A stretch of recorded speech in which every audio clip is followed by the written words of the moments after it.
గుంటూరు మాదిగ వ్యవస్థాపకులు మందకృష్ణ మాదిగ మీడియా సమావేశం నిర్వహించారు. ఈ సందర్భంగా ఎస్సీ వర్గీకరణ కమిషన్ చైర్మన్ రాజీవ్ మిశ్రాకి దళిత కులాలు పక్షాన వినతి పత్రాన్ని అందించారు. 59 షెడ్యూల్ కులాల్లో ఉన్న మాల జనాభా కంటే ఎక్కువ జనాభా అన్ని కులాల్లో ఉన్నారని, ఏకపక్షంగా మాల సంఘాలు ఎక్కువ రిజర్వేషన్లు తీసుకుంటున్నారన్నారు. మాల నేతలకు అంబేద్కర్ చెప్పిన మాటలు అర్థం కాని పరిస్థితి ఉన్నాయని, మాల మాదిగ పల్లెల్లో ఇచ్చిపుచ్చుకునే ఐక్యత లేదని, రిజర్వేషన్లు దోచుకోవడం కోసమే మాల సంఘాలు రాతంతం చేస్తున్నాయని మండిపడ్డారు. మరి మిగిలిన కులాలు వెనుకబడ్డాయని చెప్పింది కదా, అంటే రిజర్వేషన్ ఫలాలు ఏకపక్షంగా ఒక వర్గమే పొందిందని మేము పుట్టకముందే సాక్ష్యం. ఎస్సీ వర్గీకరణ కోసం 94లో ఉద్యమం మొదలుపెట్టిన తర్వాత 96 నాటికే గౌరవ ఉమ్మడి ఆంధ్రప్రదేశ్ ముఖ్యమంత్రిగా చంద్రబాబు నాయుడు గారు ఎస్సీ వర్గీకరణను అధ్యయనం చేయడానికి, అధ్యయనం చేయడానికి జస్టిస్ రామచంద్రరాజు కమిషన్ ఏర్పాటు చేయడం జరిగింది. జస్టిస్ రామచంద్రరాజు కమిషన్ కూడా దళితుల మధ్యలో అసమానతలు ఉన్నాయి, వాళ్ళు ఒక సాంఘిక సమూహం అని చెప్పడానికి వీలు లేదు. అదే సమయం రిజర్వేషన్ ఫలాలు అందరికీ దక్కట్లేదు. దీనివల్ల మాదిగలు, రెల్లి, ఇతర కులాలకు సంబంధించిన వాళ్ళు వెనుకబడిపోయిందని లెక్కలు చెప్పేసింది, వర్గీకరణ జరగాలని చెప్పేసింది. జస్టిస్ ఉషా మేరా కమిషన్, గౌరవ ప్రధానమంత్రి మొన్న చనిపోయిన పెద్దలు మన్మోహన్ సింగ్ గారి నాయకత్వంలో ఉండబడే ప్రభుత్వం కూడా ఉషా మేరా కమిషన్ వేసింది. కమిషన్ రిపోర్ట్ కూడా చెప్పింది వర్గీకరణ జరిగినప్పుడే అందరికీ న్యాయం జరిగే అవకాశం కనిపించింది, వర్గీకరణ లేకపోతే మాలలే రిజర్వేషన్ ఫలాలు పొందుతుండని చెప్పేసింది. ఈ విధంగా ఏ కమిషన్ రిపోర్ట్ వచ్చినా కూడా వర్గీకరణ జరగాలని కోరుకుంది. కర్ణాటకలో వేసిన సదాశివన్ కమిషన్ అక్కడ అట్లనే కోరుకున్నది. దళితుల మధ్యలో సాంఘిక సమానత్వం లేదు, రిజర్వేషన్ ఫలాలు అందరికి దక్కట్లేదని. అదే సమయంలో తమిళనాడులో వేసిన జస్టిస్ జనార్దన్ కమిషన్ అదే చెప్పేసింది, వర్గీకరణ జరగాలని. అంతకుముందు మహారాష్ట్ర ప్రభుత్వం నియమించిన లాహూజీ సాల్వే కమిటీ వర్గీకరణ జరగాలని చెప్పేసింది. ఉత్తరప్రదేశ్లో వేసిన హుకుమ్ సింగ్ కమిషన్ వర్గీకరణ జరగాలని చెప్పింది. పంజాబ్లో వేసిన గుర్నామ్ సింగ్ కమిషన్ వర్గీకరణ జరగాలని చెప్పింది. నిన్నగాక మొన్న హర్యానా ప్రభుత్వం వేసిన ఎస్సీ కమిషన్ కూడా వర్గీకరణ జరగాలని చెప్పింది.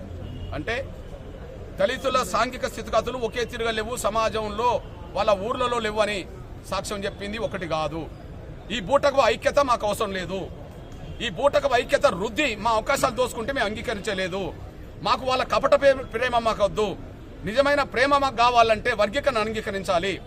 నిజంగా దళితుల ఐక్యతను వాళ్ళు కోరుకుంటే మాదిగల వాట మాదిగలకి ఇచ్చడానికి ఒప్పుకోవాలి, రెల్లీల వాట రెల్లీలకు రావడానికి అంగీకరించాలి.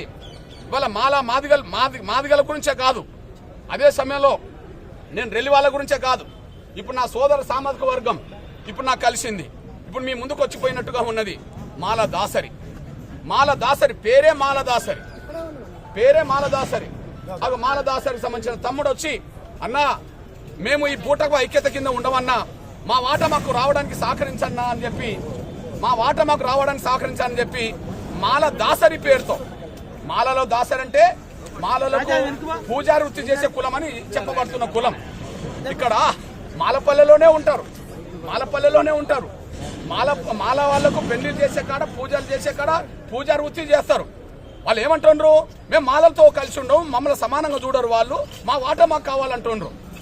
ఒక మాలపల్లెలో ఉండబడే మాలదాసరులే వర్గీకరణ కోరుకుంటూ, అన్న మీ సహకారం కావాలి, మాకు ఏబిసిడి గ్రూప్లో డి గ్రూప్లో చేర్చడానికి మీ సాయం కావాలని అడుగుతుంటే, రెండు మాదిగ పల్లెల్లో ఐక్యత లేదు, సాంఘిక సమానత్వం లేదు, ఇచ్చిపుచ్చుకోవడాలు లేవు, కేవలం దోసుకోవడానికి మాత్రమే ఐక్యత గురించి వాళ్ళు మాట్లాడుతున్నారు. అదే సమయంలో మా రెల్లికి సంబంధించిన ప్రజలు ఉన్నారు, ప్రధానంగా ఉత్తరాంధ్ర బేస్ నుంచి మొదలుకుంటే విజయవాడ, గుంటూరు వరకు కూడా మా రెల్లి ప్రజలు ఉన్నారు. ఎస్సీ వర్గీకరణ జరగని కాలంలో ఉద్యోగాలు వచ్చే అవకాశం ఉండేది కాదు, విద్యా అవకాశాలు వచ్చేది ఉండేది కాదు. గతంలో రామచంద్రరాజు కమిషన్ పడ్డప్పుడు, వర్గీకరణ జరిగినప్పుడు మాత్రమే ఎంతో కొంత మా రెల్లి ప్రజలకు కొంత న్యాయం జరిగింది.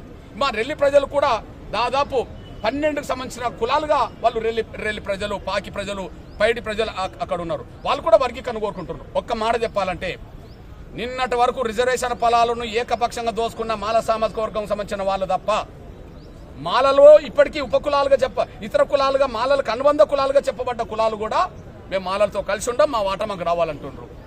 మాదిగలు కలిసే లేనప్పుడు మాదిగల వాట మాదిగలకు రావాలంటుండ్రు. మాదిగలు రెల్లి ప్రజలతో ఎప్పుడు సంబంధాలు పెట్టుకున్నారు?